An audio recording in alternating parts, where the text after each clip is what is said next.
Assalamualaikum warahmatullahi wabarakatuh. Perkenalkan, nama saya Nadila Saldi Putri dengan NIM 240050082. Baiklah, di sini saya akan menjelaskan materi pada pertemuan ke-7, yaitu manajemen pengelolaan keuangan. Manajemen keuangan dalam program pendidikan non-formal adalah proses perencanaan, pengorganisasian, pelaksanaan, pengawasan, dan pertanggungjawaban terhadap penggunaan dana agar program dapat berjalan efisien, efektif, transparan, dan akuntabel. Artinya, manajemen keuangan dalam program pendidikan non-formal itu suatu proses pengelolaan dana yang dilakukan secara menyeluruh agar program dapat berjalan dengan baik. Dalam pelaksanaannya, pengelolaan keuangan tidak hanya sekedar menggunakan dana, tetapi dimulai merencanakan kebutuhan, mengatur pengelolaannya, menggunakan dana sesuai dengan kebutuhan, hingga memastikan dan mempertanggungjawabkan penggunaannya. Seluruh proses tersebut dilakukan secara sistematis agar dana yang tersedia benar-benar dimanfaatkan secara tepat. Dengan pengelolaan yang baik, setiap kegiatan dalam program dapat dilaksanakan sesuai tujuan tanpa pemborosan, serta dapat dipantau dan dilaporkan secara jelas. Yang kedua yaitu tujuan pengelolaan keuangan. Tujuan yang pertama yaitu menjamin efektivitas penggunaan dana. Dana digunakan sesuai dengan tujuan program sehingga kegiatan yang direncanakan dapat tercapai dengan optimal. Artinya, setiap dana yang digunakan harus benar-benar sesuai dengan tujuan program yang telah direncanakan. Pengeluaran dilakukan berdasarkan kebutuhan yang jelas, sehingga kegiatan yang dilaksanakan dapat berjalan optimal dan mencapai hasil yang diharapkan. Yang kedua yaitu meningkatkan efisiensi anggaran. Penggunaan dana dilakukan secara hemat, tepat, dan tidak boros, sehingga tidak terjadi pemborosan dalam pelaksanaan program. Penggunaan dana harus dilakukan secara hemat, tepat, dan tidak berlebihan. Dengan pengelolaan yang efisien, dana yang terbatas tetap dapat mencukupi kebutuhan program tanpa mengurangi kualitas pelaksanaan kegiatan. Yang ketiga yaitu mewujudkan transparansi. Semua pihak yang terlibat, seperti pengelola, peserta, masyarakat, dapat mengetahui penggunaan dana secara terbuka. Dalam pengelolaan keuangan, keterbukaan sangat penting. Semua pihak yang terlibat seperti pengelola, peserta, maupun masyarakat dapat mengetahui alur penggunaan dana sehingga dapat menimbulkan kecurigaan atau kesalahpahaman. Yang keempat yaitu menjamin akuntabilitas. Pengelolaan keuangan dapat dipertanggungjawabkan secara administratif maupun moral kepada pihak terkait seperti pemerintah atau donatur. Setiap penggunaan dana harus dapat dipertanggungjawabkan dengan baik melalui laporan tertulis maupun secara moral. Hal ini menunjukkan bahwa pengelolaan keuangan dilakukan secara jujur dan sesuai aturan yang berlaku. Yang kelima yaitu mendukung keberlangsungan program. Manajemen keuangan yang baik membantu program berjalan secara berkelanjutan atau sustainable. Manajemen keuangan yang baik akan membantu program berjalan secara berkelanjutan. Artinya, program tidak hanya terlaksana sekali, tetapi harus terus berkembang dan memberikan manfaat jangka panjang.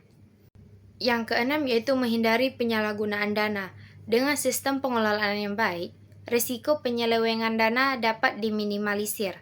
Dengan adanya sistem pengelolaan yang jelas, mulai dari perencanaan hingga pelaporan, risiko penyalahgunaan dana dapat diminimalisir.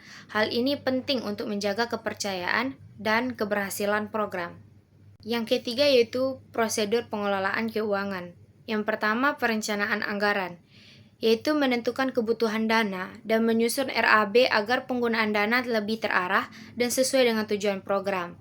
Perencanaan anggaran merupakan tahap awal dalam pengelolaan keuangan, yaitu menentukan kebutuhan dana yang diperlukan dalam suatu program.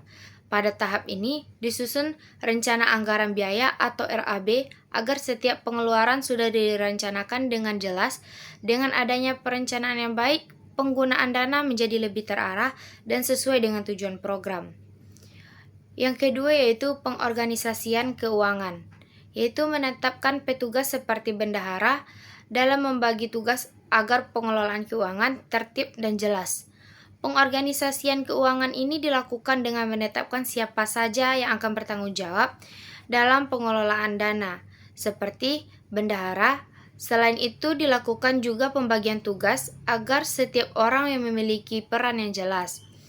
Hal ini bertujuan agar pengelolaan keuangan berjalan secara tertib, teratur, dan tidak terjadi kesalahan atau tumpang tindih dalam tugas. Yang ketiga yaitu pelaksanaan atau penggunaan dana, yaitu menggunakan dana sesuai dengan RAB dengan prinsip tepat guna, hemat, dan efisien. Pelaksanaan keuangan adalah tahap penggunaan dana sesuai dengan RAB yang telah disusun. Dalam tahap ini, dana harus digunakan secara tepat guna, hemat, dan efisien. Artinya, setiap pengeluaran harus sesuai dengan kebutuhan program agar tidak berlebihan, sehingga kegiatan dapat berjalan dengan baik tanpa pemborosan.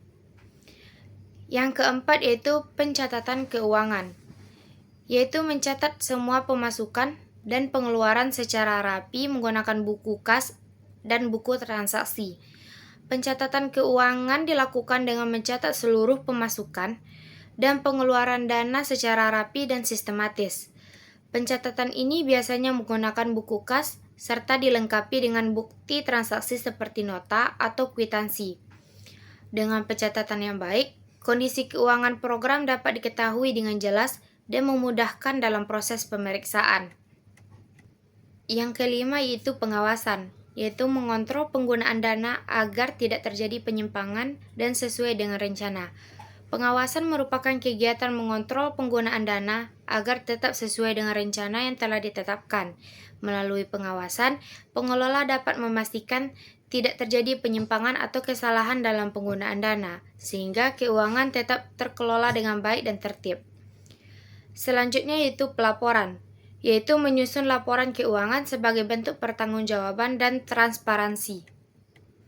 Pelaporan adalah tahap akhir dalam pengelolaan keuangan, yaitu menyusun laporan keuangan sebagai bentuk pertanggungjawaban. Laporan ini berisi informasi tentang pemasukan, pengeluaran, dan sisa dana. Selain itu, pelaporan juga bertujuan untuk menjaga transparansi dan memberikan informasi yang jelas kepada pihak terkait.